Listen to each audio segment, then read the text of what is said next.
I was 18 years old when I got married.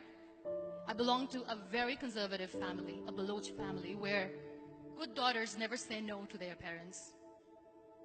My father wanted me to get married, and all I said was, if that makes you happy, I'll say yes.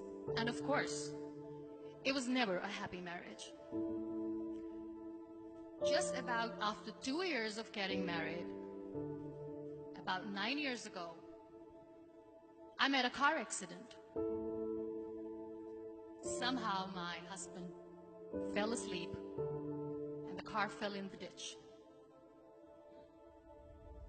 He managed to jump out, saved himself. I'm happy for him. But I stayed inside the car and I sustained a lot of injuries. The list is a bit long. Radius ulna of my right arm were fractured. The wrist was fractured. Shoulder bone and collarbone were fractured. My whole rib cage got fractured.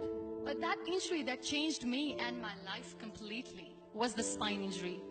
Many people came to rescue. They gave me CPR. They dragged me out of the car. And while they were dragging me out, I got the complete transection of my spinal cord. Those 2.5 months in the hospital were dreadful. I was at the verge of despair. One day, doctor came to me and he said, well, I heard that you wanted to be an artist, but you ended up being a housewife. I have a bad news for you. You won't be able to paint again. Next day, doctor came to me and said, your spine injury is so bad, you won't be able to walk again. I took a deep breath and I said, it's all right.